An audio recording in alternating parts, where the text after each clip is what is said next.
ESFJs, eles têm uma alta extroversão, uma altíssima agradabilidade, uma média organização e uma média abertura às experiências. SFJs são conhecidos como aquela sua vizinha, mãe ou colega de trabalho fofoqueira, que tenta parecer certinha, mas no fim das contas só tem um enorme complexo de inferioridade que precisa ser compensado por falar das falhas das outras pessoas para, na verdade, tentar compensar uma inveja que o SFJ tende a sentir dessas outras pessoas. As pessoas desse tipo gostam de dizer que são abertas às ideias e às experiências, mas na verdade a única criatividade que esses tipos apresentam é em contar mentiras sobre as outras pessoas.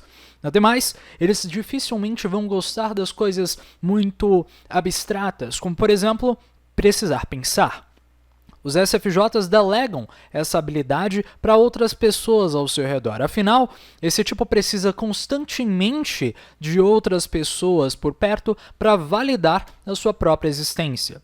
Com isso, os SFJs passam a julgar todas essas mesmas pessoas como falhas ou não tão boas quanto eles mesmos, e por essa necessidade constante de aprovação, eles podem confundir não gostar de outras pessoas com ter uma opinião própria, o que nem de longe é a mesma coisa. Alguns pontos fortes desse tipo são absolutamente nada. Eu detesto os SFJs, mas eles podem ter boas habilidades de comunicação e gostar de agradar as pessoas. As fraquezas, no entanto, é que esse agradar sempre vem junto de um querer ser agradado, um altruísmo não verdadeiramente verdadeiro. Os SFJs também se sentem muito descontraídos com mudanças e tendem a confundir a sua extroversão e a sua necessidade de falar mais do que os outros com o desejo de novidade. Todavia, a partir do momento que o ESFJ tende a fazer alguma coisa nova, ele facilmente se arrepende, pois descobre que só tentou algo novo para provar para alguém ou para provar alguma coisa que normalmente ele não tende a ser. A função dominante, ou seja, a forma que o SFJ vê o mundo, é pela função de sentimento extrovertido, a FE, que busca identificar o que é ético, o que é bom, o que é certo socialmente, e definir isso como uma verdade universal da qual todos deveriam seguir. Essa função dá aos SFJs também as suas incríveis habilidades sociais, por sempre se preocupar com aquilo que as outras pessoas ao seu redor valorizam. O monólogo do FE dominante é: eu vou fazer com que aqueles ao meu redor se sintam confortáveis e felizes de forma coesa, identificando aquilo pelo qual todos nós estamos conectados. Como função auxiliar, a SI, ou sensação introvertida, se manifesta como uma preferência por confiar naquilo que já foi testado e comprovado anteriormente, ao invés de lidar com coisas que ainda não estão aqui, ou não tem alguma referência no plano físico das coisas.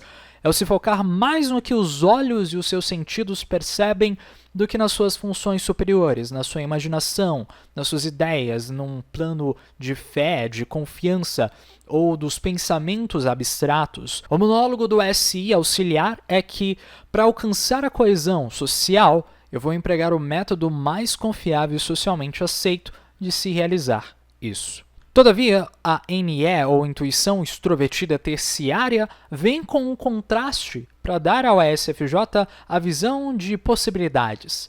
Todavia, essa não é uma função com o mesmo peso que as duas primeiras, ou como acontece no ENFP ou ENTP, porque o ESFJ ele se baseia a sua intuição no plano das sensações, e não realmente no plano mental, como outros tipos fariam. É o que faz os ESFJs não dar seguimento a essas ideias, aos planos e a sensações, ao pragmatismo que eles normalmente deveriam estabelecer.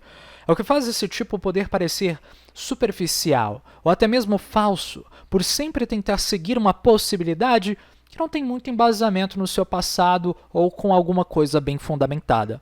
O monólogo dessa função seria: eu vou considerar quais possibilidades melhor me ajudarão a atingir a coesão social que eu tanto desejo. Nisso, a função inferior, a função sombria dos ESFJs, seria o pensamento introvertido ou TI, que se apresenta como uma visão excessivamente crítica dos outros, por tentar buscar a verdade sólida e concreta sobre as outras pessoas que confirmem aquilo que os ESFJs estão pensando ou sentindo. Ou seja, projetando nas outras pessoas aquilo que nada mais é do que deles mesmos. Seja alguma opinião, alguma falha, algum defeito, tudo é externalizado na outra pessoa e dificilmente aceito pelo ESFJ como dele mesmo. Uma frase boa do Goethe sobre isso é: de nada somos mais críticos do que os erros que nós mesmos cometemos. Afinal, por mergir tanto nas outras pessoas, por tentar parecer tanto aquilo que às vezes ele não é, o SFJ pode acabar, por assim dizer, se perdendo no personagem sem saber quem é ele mesmo de verdade. O monólogo do TI inferior, em desenvolvimento pelo menos, seria: como posso usar essas observações objetivas que eu tenho das outras pessoas ao meu favor?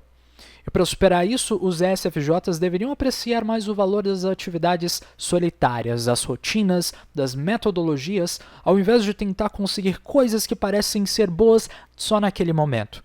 Para desenvolver isso, eles deveriam passar mais tempo com outros tipos que usem a sensação introvertida como função dominante, como ISFJs e ISTJs.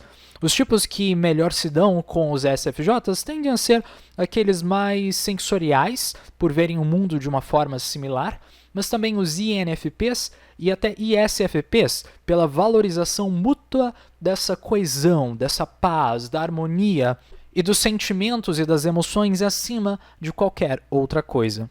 Em comparação com os outros tipos, os ENFJs, por exemplo, são bem mais genuínos e menos críticos ou invejosos que os ESFJs.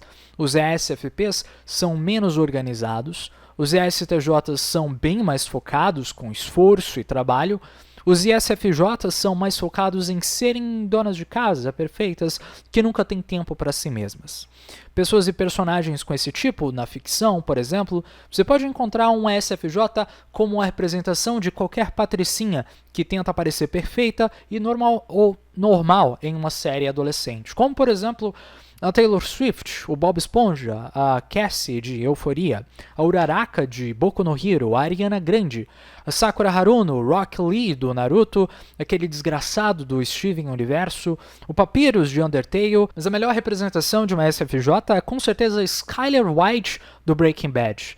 Absolutamente insuportável, assim como todos esses outros personagens, assim como todos os outros SFJs. Se você conhece algum SFJ, eu lamento muito por isso, e nos vemos mais.